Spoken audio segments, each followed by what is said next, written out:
What's going on, everybody? Welcome back to Locked On Bulldogs. Today, we are given a little bit of a grade assessment for last year's team, the national championship winning team. We're going to go position by position.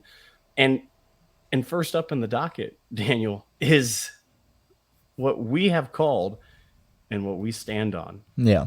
The greatest college quarterback of all time. We're giving him a grade next on Locked On Bulldogs. You are Locked On Bulldogs, your daily podcast on the Georgia Bulldogs. Part of the Locked On Podcast Network. Your team every day.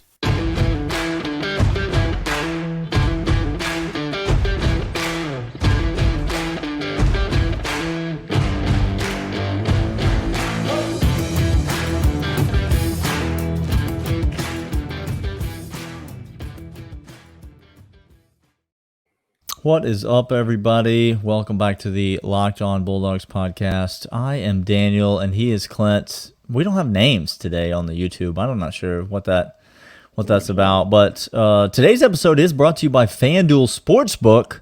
What? More on them in a second. I am Daniel. He's Clint, in case you're on YouTube and you're really struggling to figure out who we are. If you're on audio, listen on Spotify, Stitcher, Apple Podcasts, wherever you get your podcast. That's not an issue for you. Thank you so much for doing that. Thanks for following the podcast, for subscribing, if that's whatever your platform of choice asks you to do. And thank you especially on audio if you leave us a 5-star rating and review. We appreciate that greatly. You can follow us on Twitter at Dawgs Podcast. If you're on YouTube right now, you can see that on the screen. We'd love to interact with you there. Today we got a fun episode. We're going to go position by position, and we're going to give out some grades. Now, obviously, Georgia as a unit, 15-0, which is fairly special. Doesn't get done a lot. I'm not sure if you go back and do some history, but that doesn't get done a lot. And so 15-0, national champions, sort of a big deal. Kind of. And but that doesn't mean that every single position was the same. So we're going to give some numerical grades, I think, or maybe we'll give letter grades. I don't know. We haven't talked about it. But it's the off season, and so let me just invite you. I mentioned the Twitter handle earlier. We would love it if you're part of the 199, if you're a loyal third segment listener of the show. We would love it if you've got stuff you want us to talk about. We've got a lot of really fun stuff planned for this off season, but if you've got stuff that you want to hear us talk about, if you've got things that you want us to break down, or if you've got absolute trivial nonsense that you would love to hear us discuss, then hit us up. Let us know at Dawgs Podcast, LockedOnBulldogs@gmail.com. You can hit us up there, and we would love to interact with you and talk about what you want us to talk about. So today, Clint, position group grades. The greatest college quarterback of all time, and Google the definition of greatest if you're struggling with that description, because we, unlike many people, understand what the word best and greatest and better means. It's almost like if my goal is to sell a lot of computers. Okay. And I sell the most computers. Now that's something. I would be the best at doing selling the computers? At doing the goal I set out to do, Daniel. Okay. Well, quarterbacks play the game, I think, so that they can, hold on, Herm is in my ear here, is to win the game. That's what they're trying to do, and Stetson better at that than your quarterback. How do we feel like Stetson played, Clint? Let's go letter grades. We normally go 1 to 100 here. But let's go letter grades. Let's go A+, A-, B+, etc. What grade are you going to give the quarterback position at the University of Georgia this year? Guys, it's A+. It's an A+. That's what it is. This man had done, he checked every single box. Explosive plays, check. Running ability, check. Making guys look stupid, check. Efficiency, check. Accuracy, more than check. Deep ball, check. Check down, check. Reading the defense, check. Getting us in the right call, check. Consistency, check. I don't know. What did you want from Stetson? He didn't play a perfect season. He made some bad throws, but he was better than every other quarterback in college football. And he did it game in and game out for the University of Georgia. And it was a beautiful thing to watch. It was an A-plus performance from Stetson. And he's going to be dearly missed on this Georgia football team. Let's transition to running backs, though, now, Clint. Okay. A bit more of a conversation. All right. So we're going. This is tougher because you got multiple people you have to incorporate. We're going the position group grade. So you got Kenny Mack.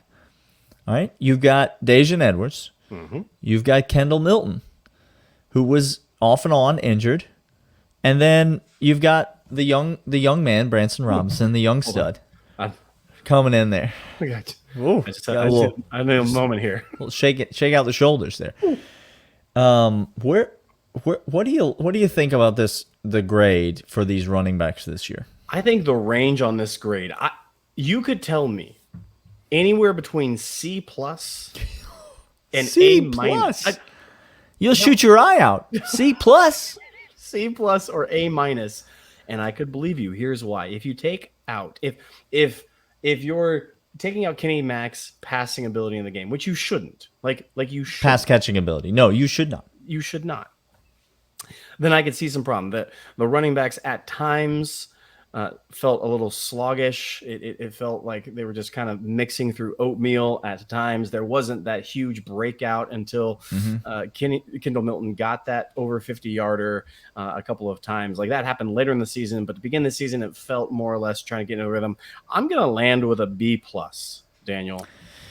Yeah, I'm going to go straight B on this. I'm going to go just a solid B. And listen, I mean, the running backs were good enough, and the later in the season we got, the better they got. And a big reason for that is because Kendall Milton got healthy.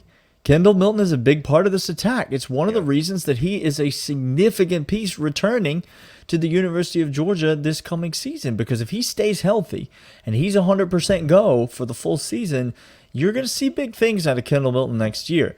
The issue is he's not been able to stay healthy, and he wasn't healthy this year, and so that has to be factored in. I thought Kenny McIntosh was an A to an A-plus type back. I'm telling you right now, Kenny Mack is going to go down as one of my favorite all-time. The Mount Rushmore of UGA running back is already full. I get that. It's a little crowded. But as a fan favorite close to my heart, Kenny Mack's going to be there, Daniel. He's right up there. He played a spectacular season, and he was unbelievable. I'm going to be honest with you, and this hurts me to say. It's going to hurt the podcast to say. I'm with you. Yeah. We both expected Daijun Edwards, I think, to break out this year. And he didn't. I had him as my sleeper candidate to lead this team in yards. But it's not like he was bad.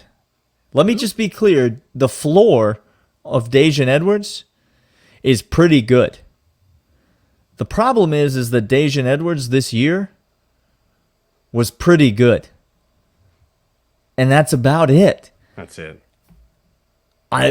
I don't know how high the ceiling is for Daijun Edwards. It might be pretty darn good.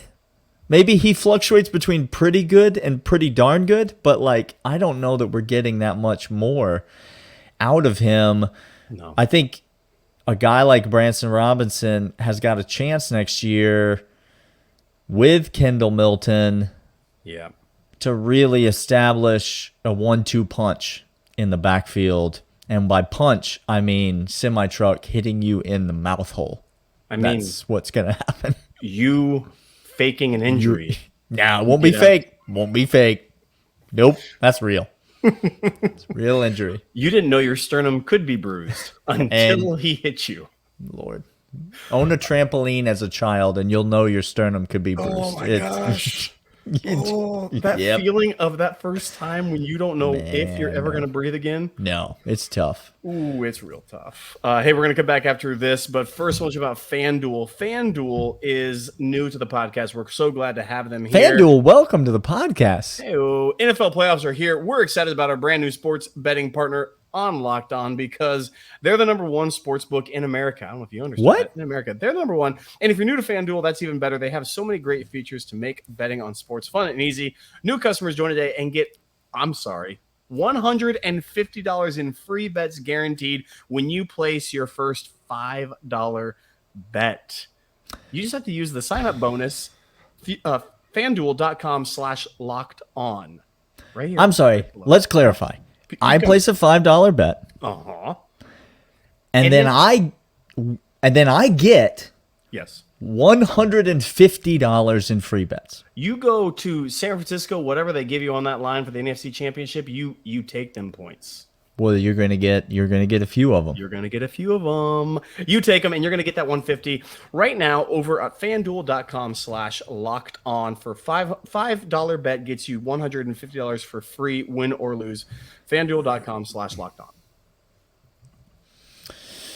Boy, oh boy. Clint, we're going to pick up the pace here. Let's talk about wide receivers on this last year's team. More injuries to talk about. A.D. Mitchell only played 5 games, 9 catches, as has been talked about a lot. Ladd McConkey really carried the load in terms of started off real slow. Receiver.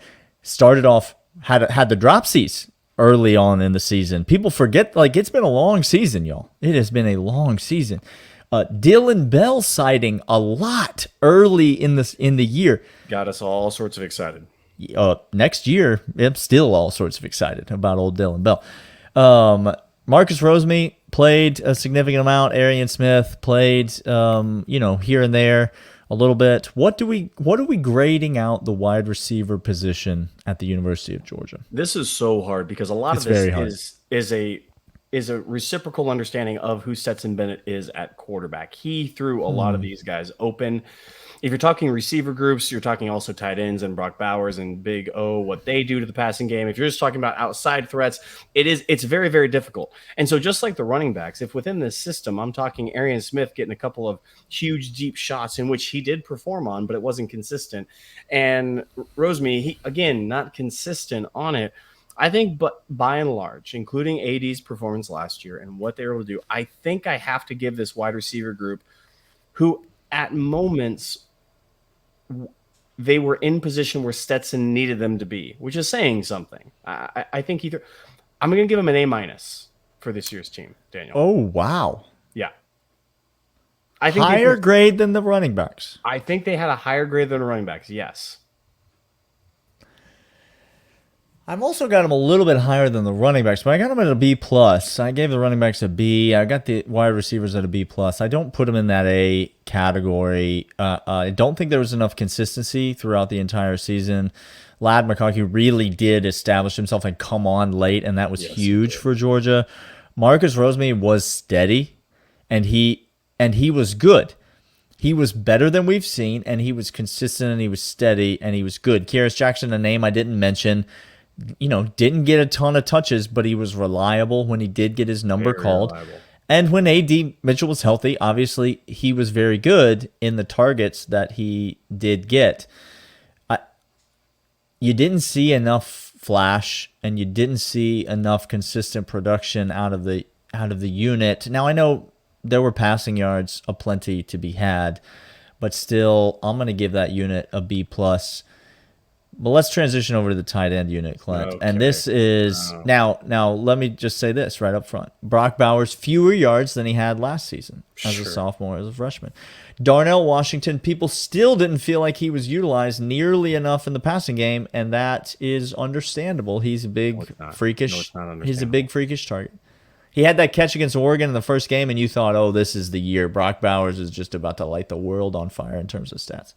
Oscar Delp showed himself that he's gonna be a thing in Athens. Just put him right on in there. Let me just calm everybody down and say the tight end group is an A+, and it would be an A+ if Brock Bowers didn't have a single catch on the entire season. Darnell Washington's blocking alone. Here we go. Is an A+ performance for the University of Georgia. The way that Brock and Darnell dismantled defensive linemen, linebackers, safeties, corners, it doesn't matter. The way that they manhandled people in the run game and the screen game and the short passing game it cannot be overstated for the University of Georgia. A+. Again, Hines Ward, beloved dog, was vicious on blocking, made half his career. I know that he was an all-world talent receiving the ball. Half his career is just being nasty, blocking downfield and staying on blocks and just taking souls from people. Was he 6'7", 275? No. So that's what you're telling me. This run game, and again, when Big O was out, this offense changed. The run game changed. Everything changed because the offense runs through him. I know that sounds ridiculous. It's a big deal for next year, y'all. It's a big deal. You I better start to sweat. It's a big deal. Todd Monken's going to have to, again, he just unloaded that chamber and he's starting a whole new thing because we can't do what we did last year without Big O. And NFL guys are looking at it. He might sneak into the first round, which he should. He should be tight end 1 taken this year. I don't care what you're doing because he changes the dynamics of your entire offense. But I digress. Yeah. It's an A+. It's an A+. All right, let's get through the last offensive position, offensive line, and then we will do the defense in segment 3. Offensive line grade, Clint. Tale of 2 seasons, I guess, is what you have to say. I'm gonna go like first quarter and then the latter 3 quarters. Sure. But yes. Okay. Yes. So where are you averaging everything out? Obviously started slow. Very slow. And ended fast. So where do we land on this offensive line grade for the season? When you average less than 0.75 sacks per game in college football, that any good? That's nine sacks, 15 games, nine sacks. Is that good? Real good, y'all. This is an A, Daniel. This is an A group. Like it flat out is. This is one of the most cohesive units we've ever seen at Georgia. Not individual talent, but cohesive units. This is probably one of the best. Running, again, by the time that you saw Mizzou come around, yes, that was a game of such frustration, but we gutted it out because the offensive line put it on their backs and said, we're going to run this game to win. We're going to will it to win by running. They could road grade, they could maul, they didn't give up stats. They let stats in, they let everything happen. Rose on that offensive line working as one. Xavier Truss performed very, very well all season. Again, best first tackle. If you're a GM of an NFL team and you don't understand that Broderick Jones is the best tackle in this draft class, you are stupid. I know the kid from Northwestern, a good, solid kid, but the athleticism. You saw this kid playing basketball, and he was just doing things that LeBron James-esque. It's stupid. Okay, it's an A. Yeah, I mean, Xavier Truss, Tate Ratledge played well at guard. They were completely overshadowed by the play of the tackles, though. Yes, they were. Broderick Jones and Warren McClendon, and then Amarius Mims when he would come into the game, all just absolutely brilliant in the way that they played. And then Cedric Van Pran, we talked about at length on the podcast yesterday. It's an A performance for sure from the offensive line. It's what was so frustrating early in the season for Georgia when it seemed that they couldn't figure that out. And but when they did figure things out, my goodness, 9 sacks in 15 games, y'all. And like, look at the pass attempts. Look at the dropbacks. Like, it's not like Georgia ran the ball 40 times a game. Nope. To get those 9 sacks. They weren't running the triple option. This is an unbelievable performance. That's right. Which I found out this week, the triple option is not the customary way in which you throw in college football. I had a Florida fan educate me on the triple option still being a viable option in today's, but they're not traditional throwers. I don't know if you knew that. Well, did he mention who the quarterback's going to be next year for his team? He didn't. He didn't because he's gone. He left. He gone. What had happened is they offered him money and then they said, "Oh, we don't have that money because we're not going to." And he said, "Oh, well, see, the only reason I would ever consider playing here, is for $13 million. And so if you're not going to pay me $13 million, there's no way I would stay in Gainesville." We're going to come back after this and talk defense. Gainesville. You couldn't pay me 13 million couldn't get me to Gainesville. Listen. The best thing that ever happened to that kid is this NIL deal falling through. I'm just telling you that right now. He may end up at Cal. Still the best thing that ever happened to him. That's fine. I'm fine with that. He'll be fine. He'll be fine. All right, let's talk about defense. Let's talk about this defensive line to start with. Doesn't this feel weird because of the expectation preseason? It feels Well, the expectation preseason, I think everybody knows, was that Georgia would go 5-7. They probably wouldn't win a game in conference. Hey, Daniel, how dare you show evidence of that? Nobody expected us to ever do anything. All the evidence, and not that evidence, other evidence. Jalen Carter's the best defensive player to play at Georgia in a long, long, long, long, long, long time.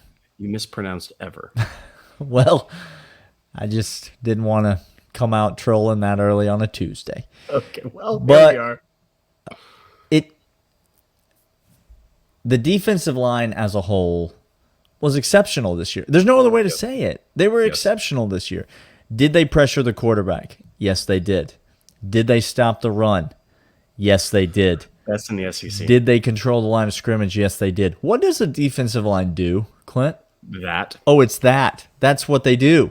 And so, yeah, I'm going to give this defensive line an A. I mean, it's an A. The only way that it would be more is if Jalen Carter broke some record, which he never was going to do because, again, the rotation of strength on this team and what Kirby does. It's an A all the way across. It's an A, and so many young guys rotating in the game by the end of the season. Boy, this defense is stacked. We can get to it position by position, but this defense is stacked. Let's talk about the edge. Speaking of positions that are stacked. I know we've said this now 2 years in a row. I get it. I'm sorry. 2 years in a row we've said this. Next year's team might be more dominant. I don't know. Oh my god. I don't know. It's 29-1 right now in 2 years. So and we're saying better. Okay. Okay. Let's talk about the edge position. This is tough because Nolan Smith went out and this group took a hit. There's no other way to say it. This group absolutely identity of his defense changed in totality when he went down with the injury. It did. And Chaz Chambliss thrust into a role that at times looked too big for him, and at times he looked perfectly capable of filling. I was just going to say, by the end of it, Daniel, I was actually pleasantly surprised with Chaz. Absolutely. Marvin Jones Jr., I think, played well, struggled through a couple of dings and bumps and bruises of his own, and then obviously Michael Williams, the young man, Michael Williams. What is there to say about this kid other than, you know how we just said that Jalen Carter might be the best defensive player ever at Georgia?